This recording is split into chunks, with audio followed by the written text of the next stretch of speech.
वो हमारे रसोई घर में एक चीज के बारे में बहुत बखान करते हैं, माने बहुत बढ़ाई करते हैं। वो ये कहते हैं कि जो लोग खाने के बाद पान खाते हैं चूना मिलाकर, वो जिंदगी भर वात के रोगी होंगे नहीं।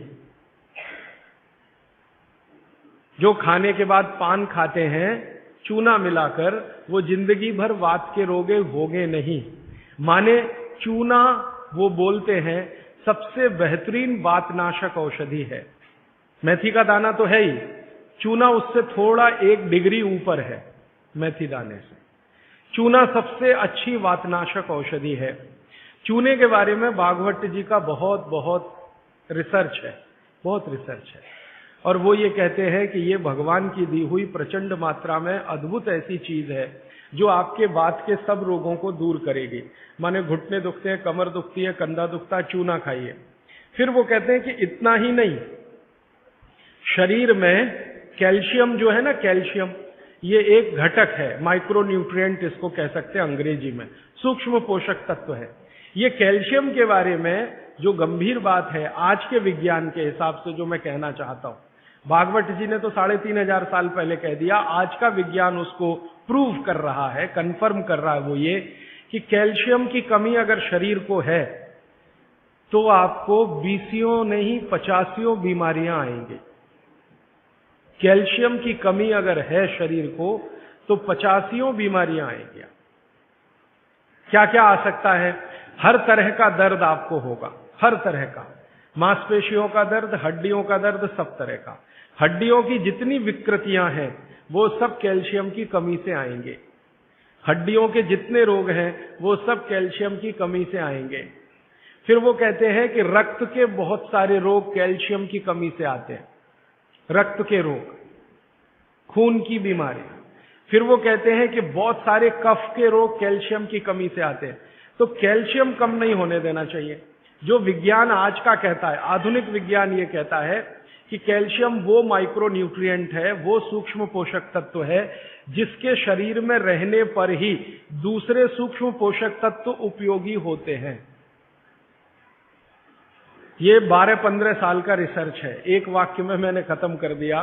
कैल्शियम की उपस्थिति में ही बाकी सभी सूक्ष्म पोषक तत्व उपयोगी होते हैं।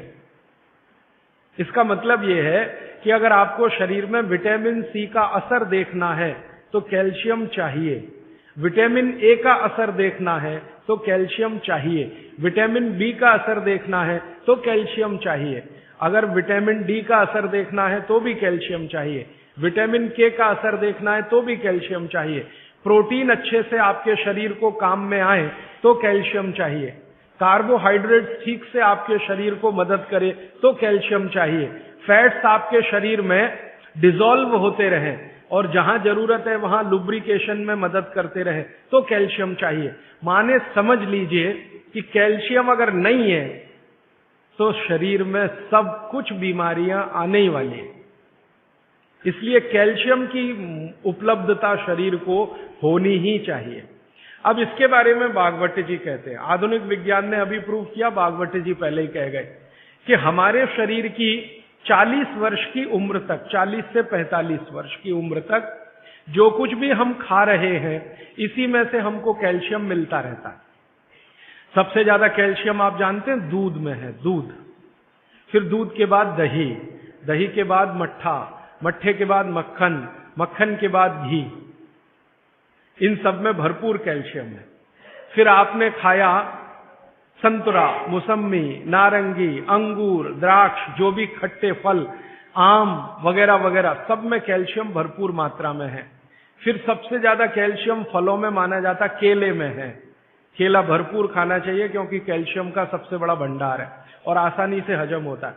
तो ऐसे जो फल हैं इनका जो कैल्शियम है ये 40-45 साल तक हमें आसानी से मिलता रहता है, क्योंकि शरीर की जो बायोकेमिस्ट्री है 40-45 साल तक एकदम दुरुस्त और तंदुरुस्त रहती है। जठर अग्नि भी तीव्र रहती है, बाकी सब फंक्शन ठीक है। लेकिन जैसे ही 45 की उम्र खत्म होती है, माताओं को ये बात विशेष रूप से कह रहा हूं, बहनों को, माताओं को, जैसे ही आपकी 45 की उम्र पूरी होती है और आपका मेंसेस साइकिल बंद होता है, मासिक धर्म आपका बंद होता है, उसी समय आपको कैल्शियम हजम होना कम होना शुरू होता है। आप कितना भी ये सब चीजें खाएं, केला भी खाएं, ये भी खाएं, लेकिन कैल्शियम उतना पूर्ति नहीं करता, क्योंकि कैल्शियम को शरीर में डाइजेस्ट कराने वाला जो हार्मोन है वो तभी तक आपको है जब तक आपकी मासिक चक्र की शुरुआत है। मासिक चक्र बंद होते ही ये हार्मोन कम होता है। आप जानते हैं कई हार्मोन्स कम हो जाते हैं, तो कैल्शियम डाइजेस्ट होना बहुत मुश्किल होता है। तब आपको जरूरत पड़ती है कि बाहर से कैल्शियम लें। इसलिए सब माताएं इस बात को ध्यान दें और इसको गांठ बांध लें कि 45 की उम्र होते ही चूना खाएं, क्योंकि अतिरिक्त बाहर से कैल्शियम उसी से मिलेगा। चूना जरूर खाएं आप सबके लिए, और आपको भी है चूना खाएं, क्योंकि आपकी उम्र भी 45 की जब पूरी होगी तो ये जो कैल्शियम है वो आपके लिए पर्याप्त नहीं है जो फलों से और सब्जियों से आ रहा है, कुछ अतिरिक्त चाहिए। और चूंकि बाकी सब माइक्रो न्यूट्रिएंट्स कैल्शियम की उपस्थिति में ही काम आएंगे, इसलिए इस पर ध्यान दीजिए।